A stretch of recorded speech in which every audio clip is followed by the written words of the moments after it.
अब हम लोग बात कर लेते हैं ड्रग्स जो कि एक्ट करती हैं एएनएस पे। कौन कौन सी ड्रग्स ऑटोनॉमिक नर्वस सिस्टम पे एक्ट करती हैं?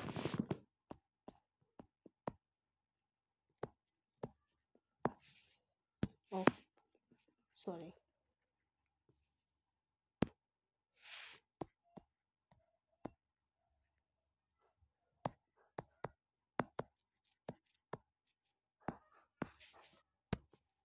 तो एक तो होती है हमारी एड्रिनर्जिक, दूसरा होती है हमारी सिंपैथेटिक सिंपोलाइटिक सॉरी,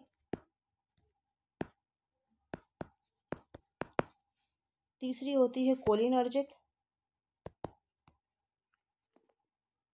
और चौथी होती है हमारी एंटी कोलिनर्जिक।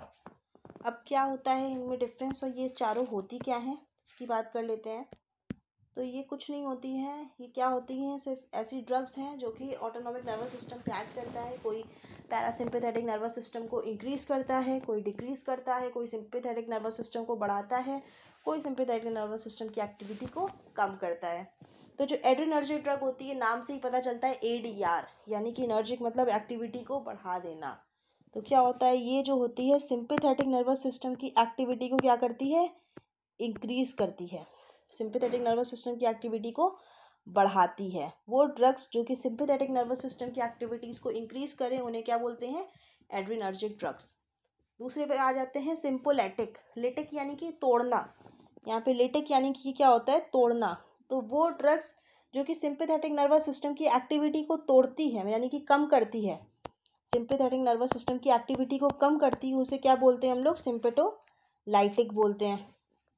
अब इसके बाद आ जाते हैं हम लोग कोलिनर्जिक। कोलिनर्जिक क्या होता है, एसिटाइल कोलिन रिलीज होता है किसमें, हम लोगों ने पीछे प्रीवियसली पढ़ा था फार्मा में, इसमें पढ़ा था हम लोगों ने कि एसिटाइल कोलिन क्या होता है, किसमें रिलीज होता है, पैरासिम्पैथेटिक नर्वस सिस्टम में होता है। तो वो ड्रग्स जो कि कोलिनर्जिक की तरह एक्ट करती हैं, तो क्या होता है, इसमें वो एक्टिविटी को क्या करता है, बढ़ाता है। किसकी एक्टिविटी को बढ़ाता है, पैरासिम्पैथेटिक नर्वस सिस्टम की। जो पैरासिम्पैथेटिक नर्वस सिस्टम है उसकी एक्टिविटी को इंक्रीज करता है, उसे क्या बोलते हैं, उन ड्रग्स को बोलते हैं कोलिनर्जिक ड्रग्स।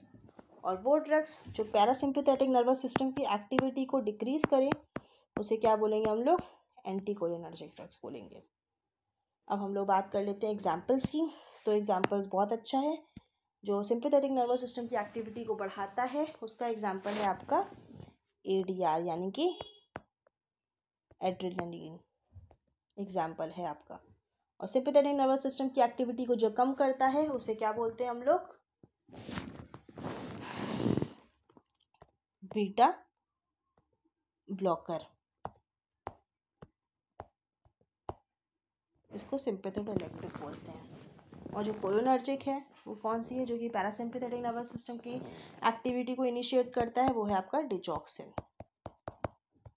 फिर इसके बाद बात कर लेते हैं एंटी कोलिनर्जिक ड्रग, जो पैरासिम्पैथेटिक नर्वस सिस्टम की एक्टिविटी को डिक्रीज करता है, उसका एग्जाम्पल है आपका एट्रोपिन। सारी दवाइयों के बारे में हम लोग पढ़ेंगे धीरे धीरे करके, फार्मा का एक भी टुकड़ा कहीं से भी बच नहीं पाएगा। बस यहाँ पे कुछ प्रॉब्लम होगी तो वो आपको सिर्फ राइटिंग इशू होगा, वो भी आपका सॉल्व हो जाएगा, क्योंकि आपको इसके पीडीएफ नोट्स लिंक के डिस्क्रिप्शन में होंगे। नीचे एक ऑप्शन लिखा होता है मोर का, जब आप उस ऑप्शन में जाएंगे तो आपको क्या मिलेगा, एक लिंक मिलेगा टेलीग्राम का, वहाँ से आप इसके हैंड रिटन पीडीएफ नोट्स ले सकते हैं, जो कि क्या है, हैंड रिटन है और वो बिल्कुल क्लियर है और आपको कोई प्रॉब्लम नहीं होंगे।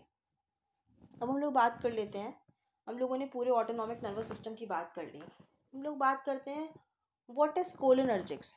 कोलिनर्जिक्स क्या होता है एक्चुअल में, कोलिनर्जिक क्या होता है,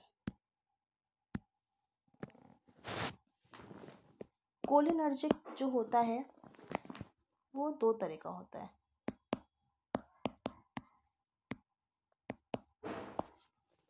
कोलिनर्जिक क्या होता है आपका, एक तो क्या करता है वो, कोलिनर्जिक से निकलता है आपका एसिटाइल कोलिन, ठीक है, क्या निकलता है आपका, एसिटाइल कोलिन, जो कि क्या करता है, पैरासिम्पैथेटिक नर्वस सिस्टम की एक्टिविटी को इंक्रीज करता है। ठीक है। अब जो आपका एसिटाइल कोलिन है, ठीक है, जो आपका एसिटाइल कोलिन है वो क्या करता है, आपका एसिटाइल कोलिन आपका दो तरह से काम करता है। एक तो सोमैटिक में काम करता है और एक आपका किसमें काम करता है, पैरासिम्पैथेटिक में। इसमें यहाँ पे ये क्या काम करता है, वॉलेंट्री काम करता है, ठीक है। और यहाँ पे ये क्या करता है, इनवॉलेंट्री काम करता है। यहाँ वॉलेंट्री कैसे करता है, क्योंकि ये मसल के कॉन्ट्रैक्शन में हेल्प करता है, मसल के कॉन्ट्रैक्शन में हेल्प करता है। और यहाँ पे ये क्या काम करता है, पैरासिम्पैथेटिक नर्वस सिस्टम में ये क्या काम करता है, ये जो है इसकी एक्टिविटी को बढ़ाता है, यानी कि जो भी एक्टिविटीज़ हैं उसे कम करता है और रेस्ट और डाइजेस्ट को प्रमोट करता है। क्लियर? ये बात हो गई आपकी कोलिनर्जी की। हम लोग एक डिजीज़ पढ़ेंगे जिसका नाम है मायस्थीनिया ग्रेविस। उसके बारे में हम लोग पढ़ेंगे, जिससे हम लोग उसकी कुछ ड्रग्स जानेंगे और वो क्या होता है ये जानेंगे बहुत अच्छे से। तो बात कर लेते हैं हम लोग। सबसे पहले ये बात करते हैं कि जो हमारा ACH है, हाँ एक और इम्पॉर्टेंट चीज़ आपको बतानी है, जो आपका ACH है यानी कि एसिटाइल कोलिन है, जो आपका शॉर्ट में लिख रहे हैं सारी चीज़ें, वो दो तरह पे होता है। एक तो M रिसेप्टर पे वो काम करता है और एक N रिसेप्टर पे काम करता है। जो M रिसेप्टर होता है उसे क्या बोलते हैं, मस्कुलरैनिक रिसेप्टर। ये कहाँ काम करता है, आपका ऑर्गन्स में काम करेगा, ठीक है। दूसरा आपका हो गया N फॉर निकोटोनिक। ये कहाँ काम करता है, न्यूरोमस्कुलर पे काम करता है। और इससे क्या होती है, मसल्स कॉन्ट्रैक्ट होंगी। अब बात करते हैं ये क्या होता है। तो ये हम लोगों ने बात कर लिया, ये दो तरह से काम करता है, एक सोमैटिक पे और एक पैरासिम्पैथेटिक नर्वस सिस्टम पे। ये बात हो गई थी। फिर एक M रिसेप्टर पे आता है, फिर एक N रिसेप्टर पे आता है।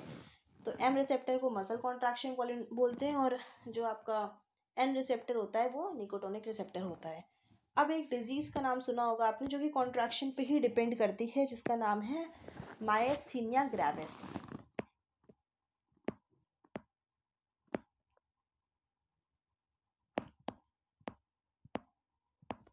क्या होती है ये डिज़ीज़?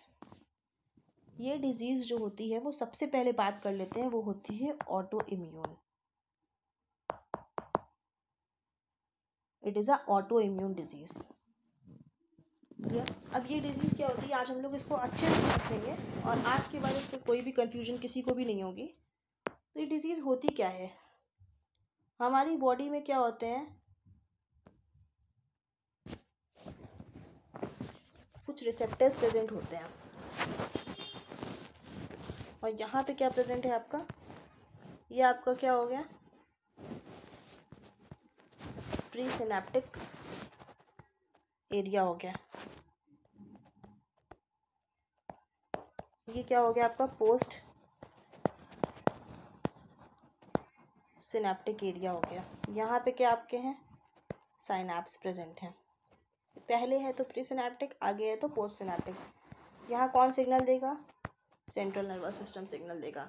जब सेंट्रल नर्वस सिस्टम ने सिग्नल दिया कि आपको अपना हाथ कॉन्ट्रैक्ट करना है, यहाँ पे जो आपका ACH भरा होगा यानी कि एसिटाइल कोलिन भरा होगा, वो क्या आएगा, नीचे आएगा। और यहाँ पे N रिसेप्टर पे N रिसेप्टर्स यहाँ प्रेजेंट होते हैं, इसको क्या करेगा, बाइंड कर लेगा। और जब ये इसको बाइंड कर लेगा तो क्या होगा, यहाँ पे कॉन्ट्रैक्शन, ठीक है। तो ये इसका क्या है, नॉर्मल प्रोसेस है और ये क्या करेगा, कॉन्ट्रैक्शन करेगा। और एक एग्जांपल है, अगर मान लो यहाँ पे क्या हो रहे हैं, एक्स्ट्रा आपका एसिटाइल कोलिन रिलीज हो रहा है, तो यहाँ पे क्या होता है, आपका एक एंजाइम प्रेजेंट होता है जिसका नाम है एसिटाइल कोलिन एसिट्रेज। तो ये क्या करता है, ये ब्रेक डाउन करता है किसको, इसको, और वापस कहाँ भेज देता है, रेस्ट करने के लिए प्री सिनेप्टिक में। तो प्री सिनेप्टिक एरिया में ये क्या करता है, इसको वापस भेज देता है, किस लिए, रेस्ट करने के लिए, कि अभी आपकी ज़रूरत यहाँ पे नहीं है। तो ये क्या करेगा, इसको वापस भेज देगा। अब मायस्थीनिया ग्रेविस में क्या होती है, दो कंडीशन आती हैं, आपकी दो चीज़ें होती हैं। सबसे पहले तो क्या होगा, आपका जो मसल है वो आपका कॉन्ट्रैक्शन क्या होगा, मसल कॉन्ट्रैक्शन कम हो जाएगा। दूसरी चीज़ क्या होगी, आपकी मसल्स क्या होंगी, वीक भी हो जाएंगी। ठीक है, दो चीज़ें ये हो गई आपकी। तो क्या होता है, जब मसल्स वीक हो जाती हैं तो सबसे पहले असर किस पे आता है, जो अर्ली सिम्टम होता है वो क्या होता है, अर्ली सिम्टम इसका क्या होता है, टॉसिस। क्या होता है इसका अर्ली सिम्टम, टॉसिस, यानी कि ड्रॉपलेट ऑफ आईलिड।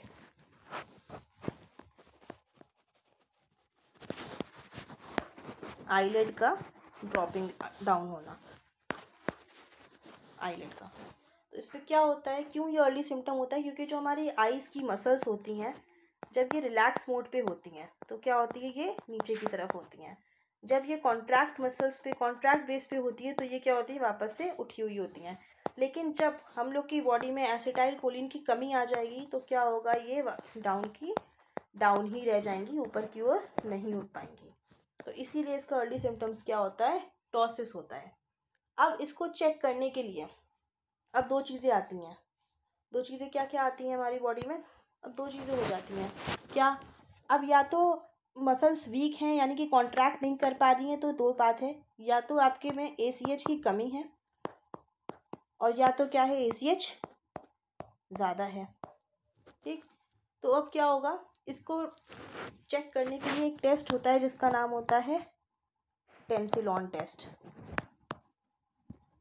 इसमें किसका यूज़ किया जाता है, एंडोफोनियम का, क्योंकि इसमें ACH के रिसेप्टर्स प्रेजेंट होते हैं, लेकिन वो क्या होते हैं, शॉर्ट एक्टिंग होते हैं, फॉर 10 सेकेंड्स ओनली, सिर्फ 10 सेकेंड के लिए वो रिसेप्टर्स होते हैं, इसलिए इसको यूज़ किया जाता है। अब अगर मान लो ACH की कमी होगी तो क्या होंगे, सिम्टम्स ठीक हो जाएंगे, और अगर मान लो ACH होगा तो क्या होंगे, सिम्टम्स वर्स्ट होना स्टार्ट हो जाएंगे। तो हम लोग को पता चल जाएगा कि क्या चीज़ है क्या नहीं है। तो अगर मान लो सिम्टम्स की दिक्कत है, तो मतलब अगर मान लीजिए आपका जो है ACH की कमी है, तो अगर ACH की कमी है तो क्या होगा, आपका सिम्टम्स ठीक होंगे। तो इसकी ड्रग ऑफ चॉइस क्या होगी आपकी, नियोस्टिग्माइन। तो आप लोगों से नियोस्टिग्माइन देंगे, क्योंकि नियोस्टिग्माइन का मैकेनिज्म ऑफ एक्शन क्या होता है, जो ACH एसिड ट्रेस होता है उसको तोड़ता है। तो उसको तोड़ेगा, जो आपका एसिटाइल कोलिन की जो कमी होगी वो क्या होगी, वो पूरी हो जाएगी। ये इसका मैकेनिज्म ऑफ एक्शन है। लेकिन अगर ड्रग ऑफ चॉइस ऑफ पूछे आपका डायग्नोसिस के लिए ऑफ मायस्थीनिया ग्रेविस, तो क्या होगा, एंडोफोनियम होगा। नियोस्टिग्माइन में क्या होता है, नियोस्टिग्माइन ज़्यादा देर के लिए काम करता है, 24 घंटे के लिए। तो अगर मान लीजिए आपका अगर कोलिनर्जिक क्राइसिस होगा, यानी कि कोलिनर्जी की कोई दिक्कत नहीं होगी, तो क्या होगा, आपकी कोलिनर्जिक क्राइसिस होगा अगर, तो क्या होंगे, वर्स सिम्टम्स हो सकते हैं, वो कोमा या डेथ में भी जा सकता है। तो इसीलिए क्या हम लोग यूज़ करते हैं, एंडोफोनियम यूज़ करते हैं। क्यों, क्योंकि इसका जो एक्टिंग पीरियड होता है वो कितना होता है, शॉर्ट एक्टिंग होता है, कितनी देर का, सिर्फ 10 सेकेंड होता है। अब ये हम लोग क्यों नहीं ट्रीटमेंट में दे सकते, क्योंकि ये बहुत ही शॉर्ट एक्टिंग होता है, तो उसे बार बार देना पड़ेगा। इसीलिए हम लोग अगर मान लीजिए इसी की कमी है तो क्या यूज़ करेंगे, नियोस्टिग्माइन, क्योंकि ये लॉन्ग एक्टिंग होती है, कितने की, 24 आवर्स के लिए। So friends, today's topic is clear और not mention in comment. Okay, so this is all about today's class, और आगे की बात हम लोग कल करेंगे। तो अगर आप लोग को इसमें कोई प्रॉब्लम हो तो आप लोग जो है कमेंट करके पूछ सकते हैं, और आपको इसके नोट्स जो हैंड रिटन है, क्लियर नोट्स हैं, वो नीचे डिस्क्रिप्शन में मिल जाएगा, आप लोग उसको देख सकते हैं। और प्लीज़ क्लास को लाइक करें, शेयर करें और चैनल को सब्सक्राइब करें। आपका बहुत बहुत धन्यवाद।